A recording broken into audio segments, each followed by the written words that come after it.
This episode is in partnership with Authority Magazine. Authority Magazine, a Medium publication, is devoted to sharing in-depth and interesting interviews featuring people who are authorities in business, pop culture, wellness, social impact, and tech.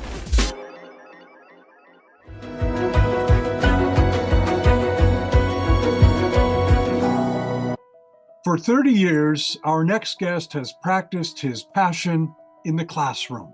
Adam Patric Miller is an award-winning teacher, author, and essayist who often writes about the students he loves. And as we know, helping the next generation navigate today's world is perhaps more important than ever. Adam, welcome to Believe in People. Thanks so much for having me. Listen, why does anyone in their right mind become a teacher? Silence. Well, first off, I had to think of the idea of the right mind, and I think that's maybe right. It's true, and I think that maybe it's when I'm mostly in my right mind that I think I do want to teach. I think when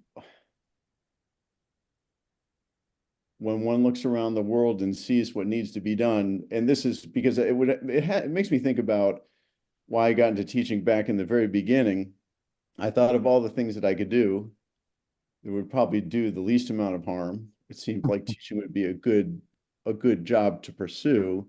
And I think working with young people and dealing with, as you know, I'm a writer and I'm deeply connected to literature. I love talking about books and thinking about what that means to read and to write, and hopefully today to maybe even speak clearly about these things. That would seem like a pretty good vocation, to do that, to actually get paid to go and help other people enjoy what I enjoy so much. And Adam, was it so your love of, it's language. Is it language because of writing, speaking, teaching English, and also you're a professional violinist, and that's sort of that language that it's still language. Is that sort of the intrigue when you were young, or how young, or when did that come about? That sort of mix. Well, it's all about sound, and Sound. for sure. When I was a kid, the first thing I remember, and I grew up in Connecticut, in Westport, Connecticut, and we had a music program there. And I remember one of the things they did was they brought us on to the gymnasium and they had some kids play instruments for us. And this is about the language of music. I would never have said that when I was a kid. I was just using my ears. And I heard a guy he was in sixth grade and he played the violin. And immediately I went home and said, I want one of those. Wow. And that led me on a path. I mean, I've been playing the violin since then. For many, many, many years. And I did pursue that eventually professionally. In fact, the young man who was in sixth grade, he went on to Juilliard, and he ended up being principal violist of the Chicago Lyric Orchestra, I think. Oh. He was a musical, brilliant person. And so I really wanted to pursue music. I went to, when I arrived in college, actually, I went to Princeton University. And when I got there, I really just wanted to play the violin. And then I dropped out to pursue it professionally, just because it was the sound. It was listening to, being in orchestra and hearing Debussy's Trois Nocturnes or something like that, just being so immersed and thinking, I have to get closer to this sound. Like, what is this?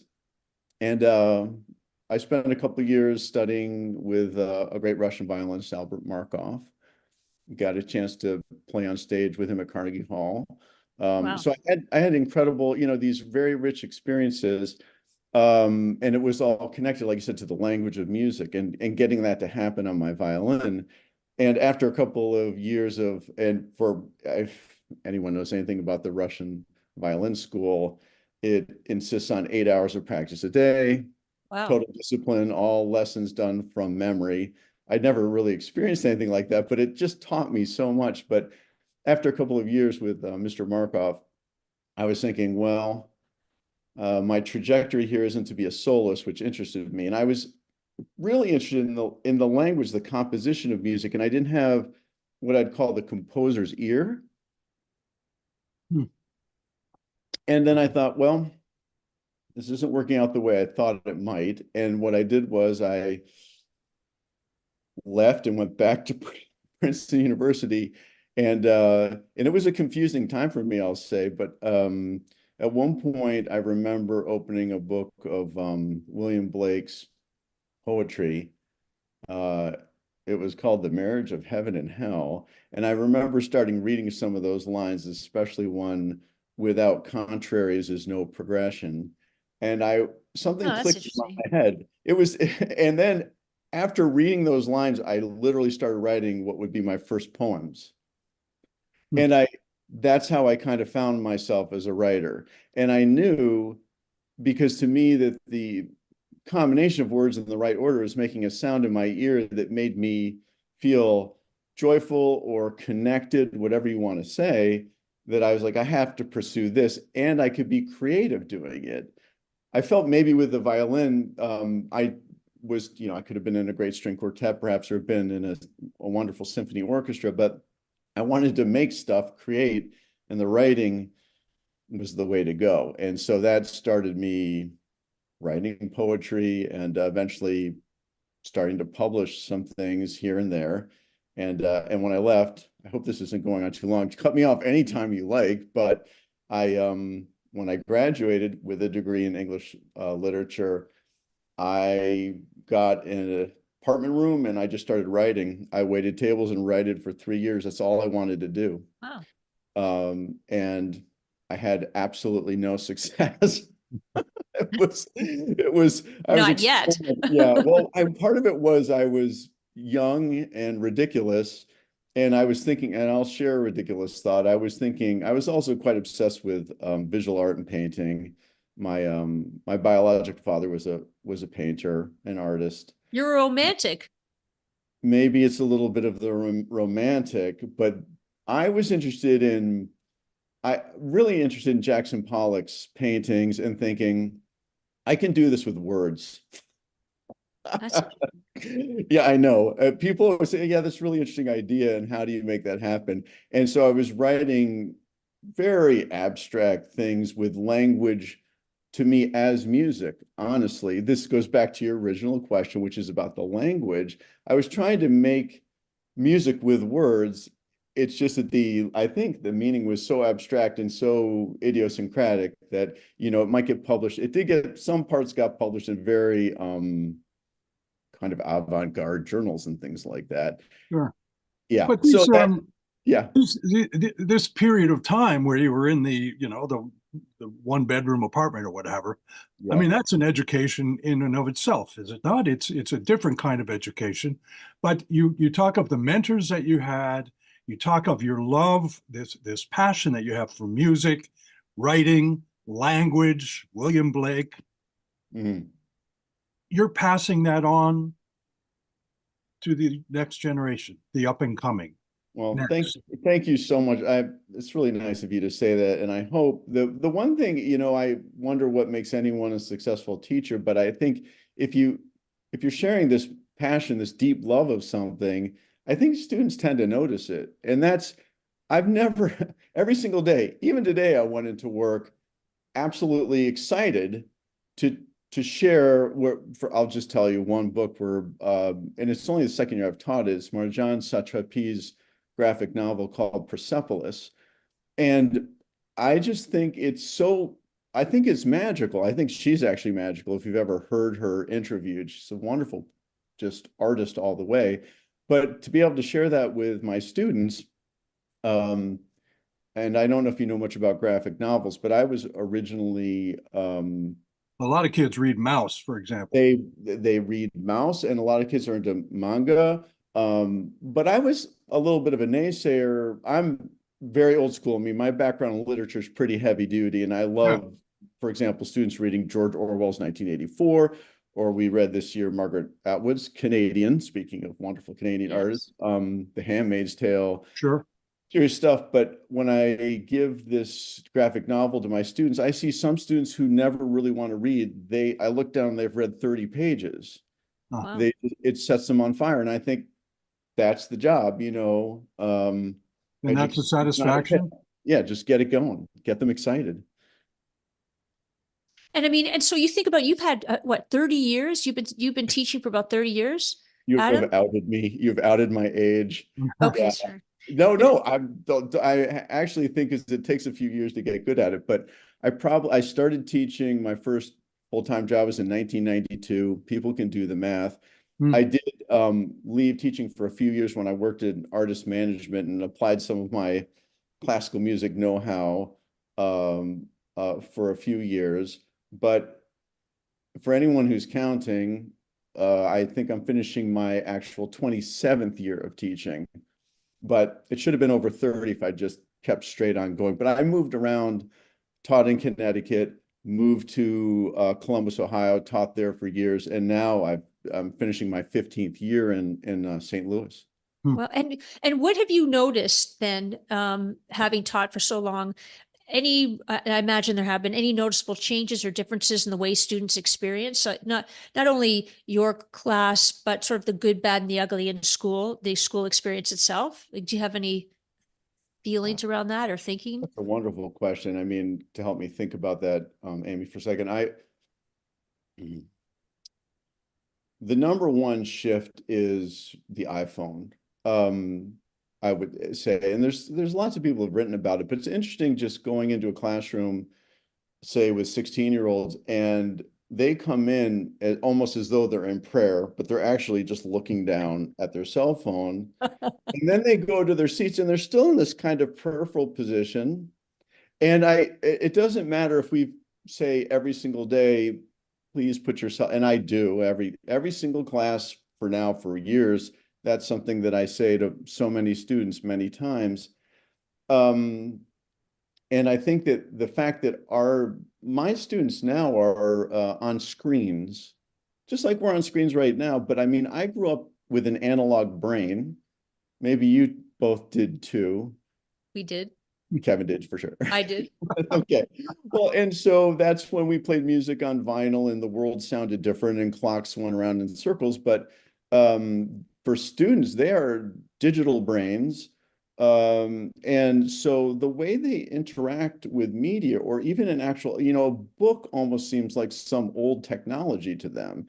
So because they would rather read on their computer, they would rather listen to books on tape piped into their ears because they have these really, little things. I'm also like, please take things out of your ears. They're like, we're not listening, to our music. I said, but still, I just want to see open ears because that'll be possibly helpful to the process. So the major change is trying to convince students to maybe listen to me. Look at me, your teacher, because I think there's something profound about a human being talking to another human being about something like, how's a sentence put together? Why should we know how to do that? Why should we read The Catcher in the Rye, as outdated as it is, about a super wealthy white kid living in Manhattan who, guess what, may actually have some serious problems? Why bother? Or read Richard Wright's Black Boy, another book which I love to teach. And why do we need to know about the Jim Crow South? Like, this stuff we need to know it now. And as soon as I have them involved in the book, I would say, that's one thing that has never changed. If students love being in an environment, I think, with someone who's excited and enthusiastic and knowledgeable and can actually help them make the connection about why they need to know this stuff and get better at reading and writing. And like I said, maybe even speaking, although I'm not the greatest. Remember, I'm a writer. I would rather spend time writing something and then adjusting it 1,000 times before I send it out for someone else to read. As So we're from a different generation, I just want to ask, do you think the fact that, and then we're going to get off the topic of the iPhone because we could spend hours, but yep, do you think that these mobile devices somehow affect the way they interact with other people? absolutely. I should pause and think about that, but because actually meeting someone face to face and looking someone, In the just eye. in the eyes. Like even Doesn't now happen we're anymore. on screens. I just, for me, that is the ultimate transmission that must take place. And I do find that even if they look up, it's almost as though their eyes are still glazed by the technology. And I have to break through that a little bit. I grew up and I was very lucky because I had some amazing teachers. I think that's, you said, why in a straight thinking way would you ever want to be a teacher? And I think that's, if you're fortunate enough to ever actually meet a real live teacher, they're out there. It's such a catalyzing, profound and motivating experience that you think, wow, if you've got that in you, then you should probably give back like someone gave back to you. Yep. Yeah, and so for me, I had, say, violin teachers. I remember one, John Heweiler, from the time I was a little guy. He worked with me, and first of all, he was a master violinist. He'd studied at Yale graduate school. He was a concert master of orchestras. He's incredible. So he could play a violin, and as soon as I heard it, I wanted to do that. That's very one-to-one. But also the actual interaction of knowing I would look at him, he would give me cues. If I was studying something that was a really hard passage for me, and I always think this applies to teaching because everyone struggles. Reading is difficult, writing is really difficult. But he would say, you know what, Adam, put the violin down for a second. And he had a jar with sour balls in it, I remember. And he'd give me a sour ball, and we just kind of sit there. He taught at this was New Canaan Country Day School, I remember. I went to public school. That was a private school. And we would just kind of look out the window and see the sun setting, and it's just that kind of back and forth interaction. There was not a screen in sight. And then I could go back and then maybe I would gain some mastery over skill, just over the relaxation or just taking a break. Because he knew from seeing me and I knew from talking to him, it was time just to relax and everything is fine. And for the kids, I think because of the constant screens, I think they experience there's high levels of anxiety. Many of my students come to school, I hate to say this, but they're medicated. Because they're just stressed. There's so much stress. I will add the shooter drills, for example. Oh my That God. deal with, yeah, I mean, you can just put layer upon layer, and they're also getting constant updates on their phones about even if a grade change, you'll hear a bell ring. I hear that bell ring and I always think, oh, and an angel just got his wings, like Exactly. but no, it's a kid just found out that she got a B minus, and then her face just goes down, Right.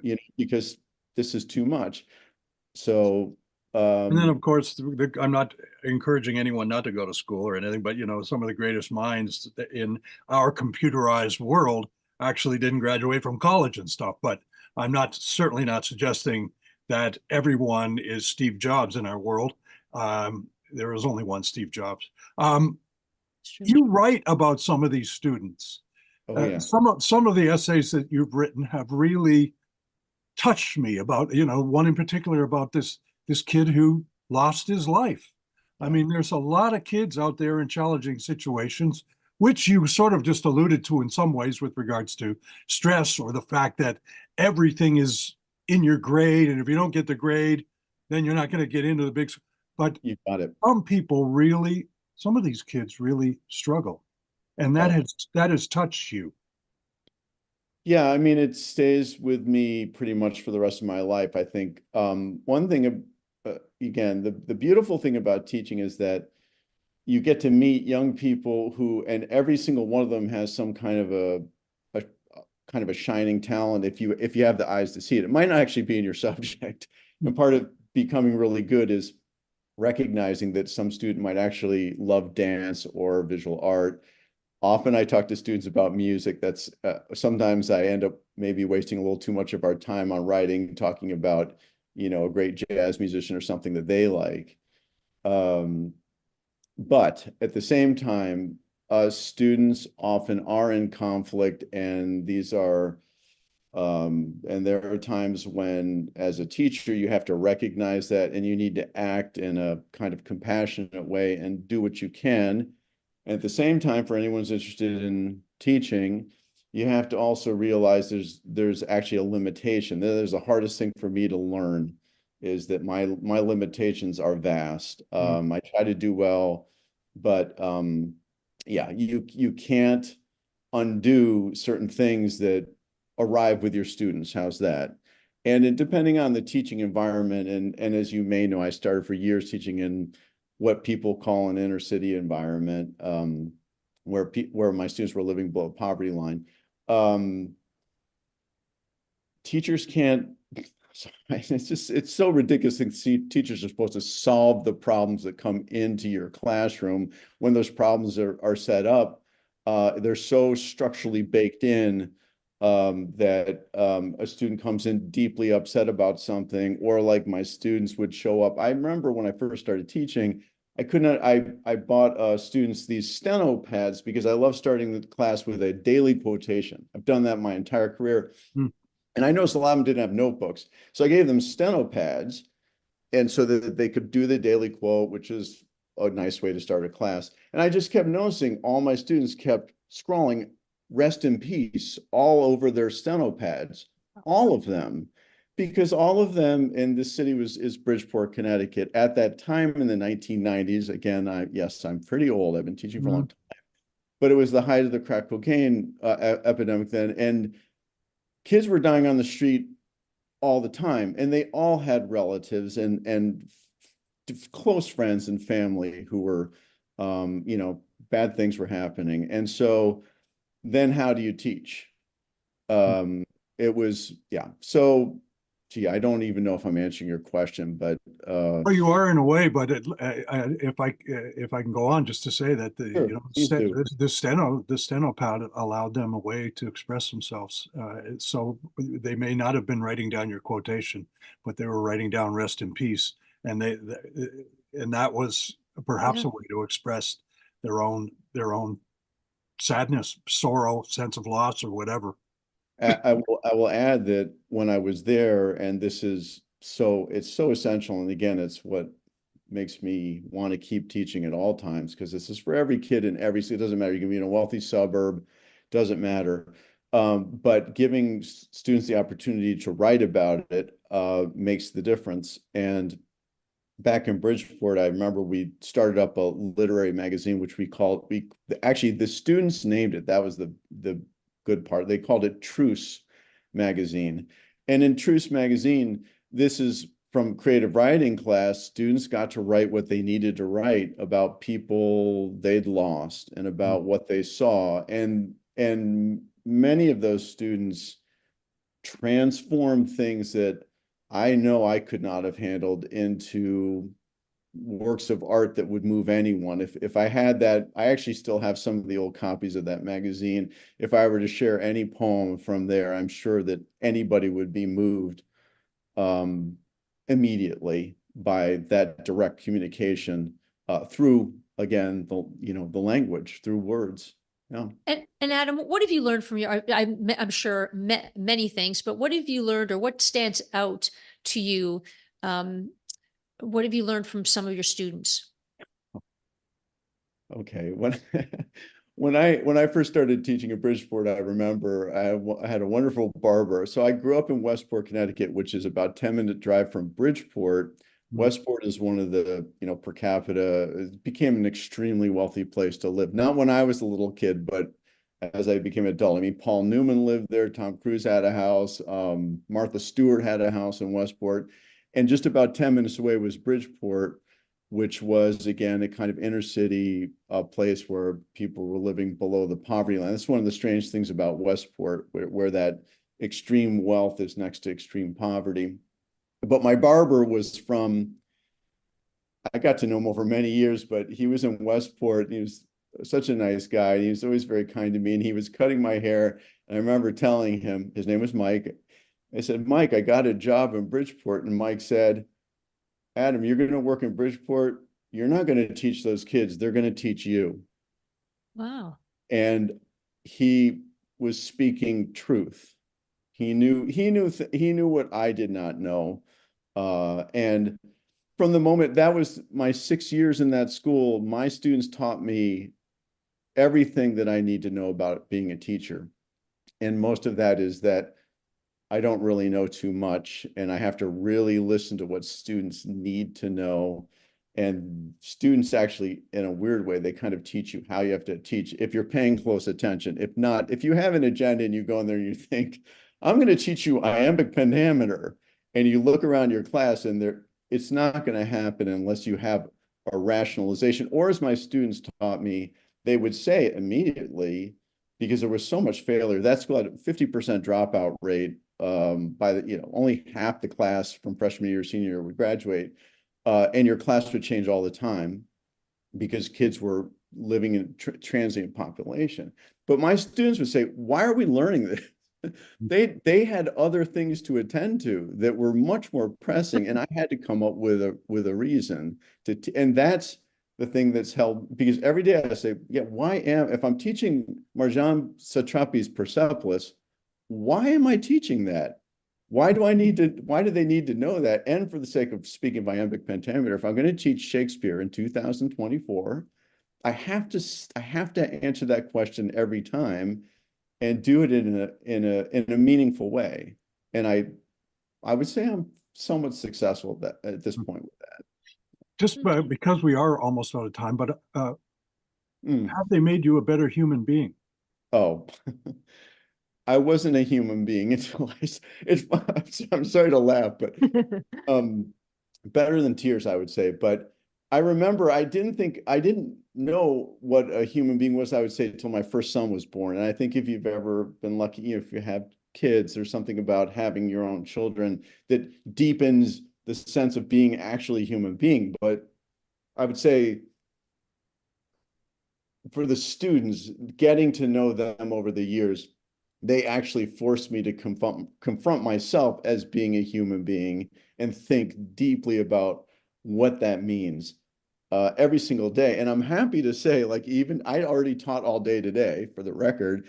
And when I went in there, when I saw my students, I felt a kind of, I'll admit this, a kind of joyful, giddiness that I'm going to get to do some teaching. They might not be happy to see me because, I'm giving them a quiz on some reading and holding them accountable and things like that. But that human thing comes from teaching them and knowing it's always available. It's available to me if I'm open to it. And it's really terrific if they let that happen in the class. And when it does, it's a fantastic moment. And I look for that all the time. So I would say, Adam, you believe in people. Why is that?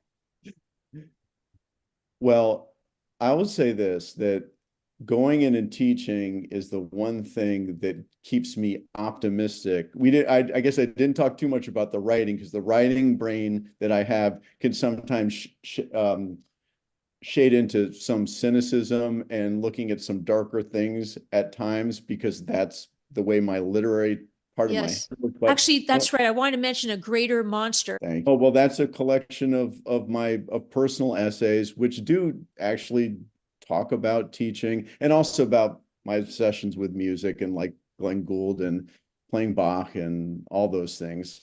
So yeah, that's a book that is out there. Autumn House Press in Pittsburgh published that. So they did a beautiful job. That book is available. But I was thinking that the writing side, being alone and writing is a solitary act, and it can lead towards certain dark reflections, which I think are probably necessary to bring back. But teaching is it teaches me actually to believe in people. That's the show that you have, but it's that I have to be optimistic when I'm teaching. I feel that when I'm engaged in it, and the students always, and if I'm ever down, you wouldn't believe, students always come to me.